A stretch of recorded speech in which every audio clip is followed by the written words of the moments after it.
Palestinian authorities have said that at least 6 civilians have been killed during an overnight strike by Israeli forces on the West Bank. At least 6 civilians have died in Ukraine following fresh Russian drone attacks. Jacques Delors, former president of the European Commission, known as the pioneer of the single market and the euro, has died aged 98. Bad weather in the Netherlands, Germany and parts of Scandinavia have caused floods and traffic accidents, but the worst is not over.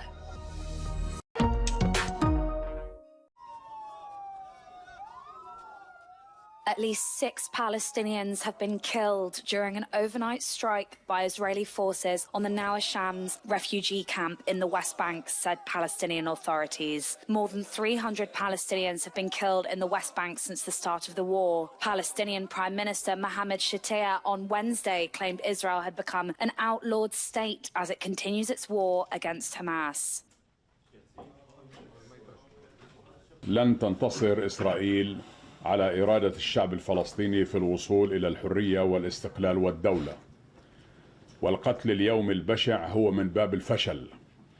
إن إسرائيل اليوم في الحضيض، والذين تقاطروا لدعمها في أوائل الأحداث اليوم أصبحوا يخجلوا منها ويتنصلوا من دعمها. The Israeli military has also released footage claiming to show some of its elite units in operations in the Gaza Strip. According to the IDF, units are fighting Hamas deep within Khan Yunis, killing many operatives and destroying the group's infrastructure in the process, including tunnels. Israel launched heavy strikes across central and southern Gaza overnight against Hamas in areas Palestinians had previously been told to seek shelter in. The IDF also says a fighter jet hit a Hezbollah site in southern Lebanon overnight and struck more areas near the border this morning. Hamas says that Israel's offensive has killed at least 21,110 people in the Strip, though the figures cannot be verified.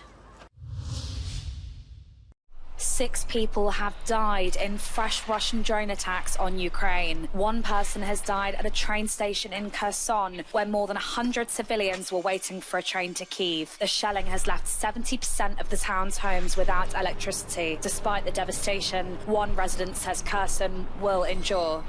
Я бачила, як його будували. Я жила, народилась в Херсоні, жила в Херсоні. Серце крається. Але тепер я ще більш переконуюсь, що Херсон вистоїть.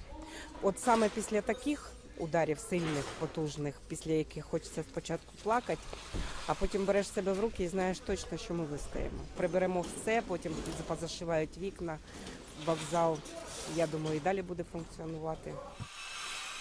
In Odessa, another drone strike killed 2 people and injured 3 others, according to regional authorities. The air offensive comes one day after Ukrainian warplanes damaged a Russian ship on the coast of Crimea.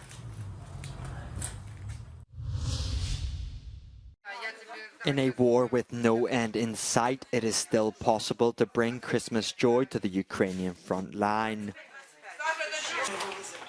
The Kropov Public Center in Kropyvnytsky collected gifts for the soldiers, essential goods, tactical equipment and more to boost morale. Веземо подарунки від наших діток з міста Кропивницький. Ми хочемо привітати наших хлопців, трохи підняти бойовий дух. Ми припинили рахувати ці поїздки, кількість їх, тому що кожна поїздка для нас, вона, скажімо так, робиться серцем. І з кожною поїздкою ми віддаємо частинку своєї душі і тепла тим, хто захищає нас на передовій. Santa Claus here is called Ola Yanev, a driver who has been making deliveries to Ukrainian soldiers since 2014. This year he takes smiles to the east of the country, which he hopes will last until his next delivery. Jacques Delors, former president of the European Commission, has died at the age of 98. Delors laid the foundations for the modern European Union by creating the single market that made the free movement of people, capital, goods and services possible. He also headed the so-called Delors Committee, which proposed the creation of the euro. Delors served as France's Minister of Finance from 1981 to 1984. He declined to run in the 1995 French presidential election, which was eventually won by Jacques.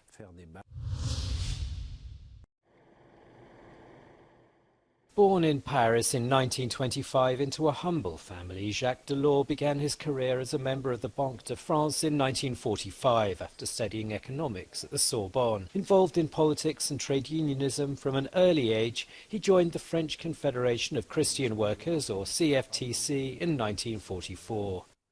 At the age of 54, Delors was elected a member of the European Parliament in 1979.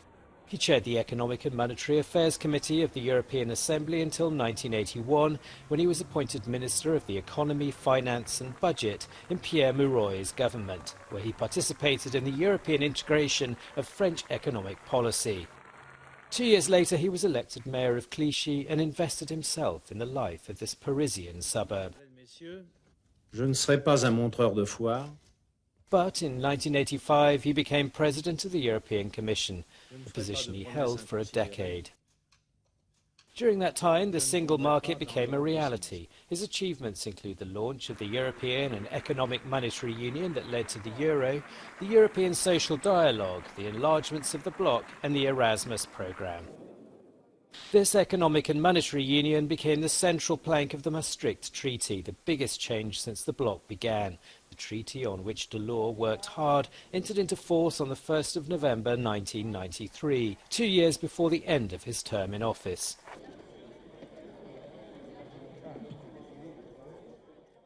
He then tried to return to French politics, but finally withdrew his candidacy for the 1995 elections. He lacked sufficient support and did not want to interfere with his daughter's career, French socialist politician Martine Aubry. After the death of his wife in 2020, Delors relied on his daughter, with whom he was close. Security measures have been strengthened in crowded areas over the Christmas period in the Vatican, in light of international recent events and the risk of terrorist attacks. Italian authorities warn of a higher risk of jihadi attacks amid the Gaza war and eco-activists seizing the occasion to stage headline-grabbing stunts. Precautionary measures were also taken in Germany and Austria.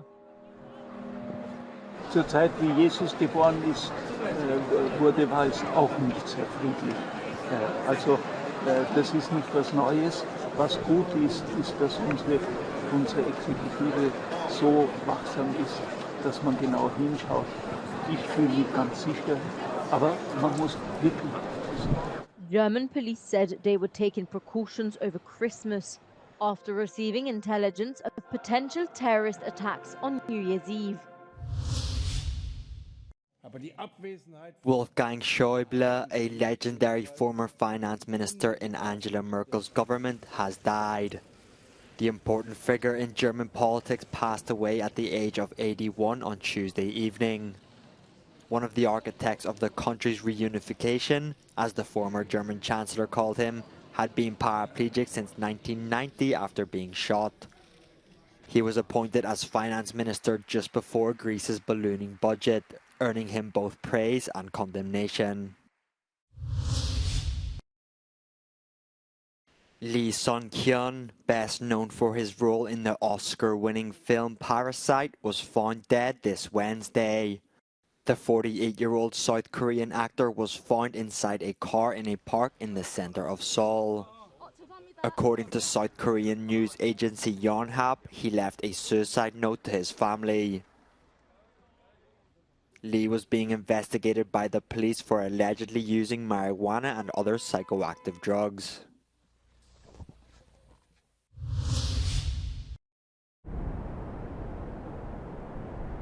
Water levels in the River Rhine have caused severe floods in parts of the Netherlands and Germany. Forecasts say the peak of the flooding in the Netherlands will take place on Thursday. In some parts of the country, temporary dikes have already been built to control the flooding. Farmers in the Netherlands have warned the poor weather conditions may affect the potato and sugar beet harvest. In neighbouring Germany, several storms in quick succession have meant heavy rains on an already soaked ground. Near Bremen, the River Weser has burst its banks. Some homes and farms on the edge of the suburbs have been flooded. In Norway, many cities are on high alert as heavy heavy snowfall has meant the roads are extremely slippery and dangerous, causing several traffic accidents and injuries. Storm Henk is forecast to hit southern Scandinavia on Sunday morning.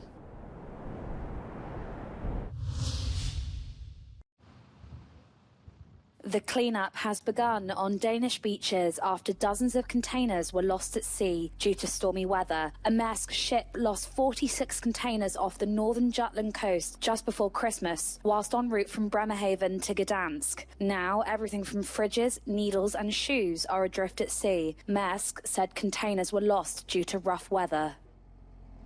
Vi er rigtig kede af situationen. Vi tager fuldt ansvar, og vi er der, indtil der er ryddet op. Men det oprydningsarbejde, det skal foregå sammen med de lokale myndigheder, som har kendskaben. The containers were thought to be adrift between Hanstholm and Skagen off the coast of northern Jutland. Local fishermen are worried about bumping into containers and other fragments. Locals have been warned by authorities not to touch anything that washes ashore. The incident happened when Storm Pia hit Denmark coasts earlier this week. Nearly 60 French actors and other prominent figures have denounced what they say is the lynching of disgraced cinema legend Gérard Depardieu, who faces a series of sexual assault allegations. More than 50 actors, directors, singers and writers have signed an article in French newspaper Le Figaro defending Depardieu. The signatories call for the presumption of innocence to be respected and for the actor not to be boycotted. Gérard Depardieu is probably the greatest of all actors, the letter said.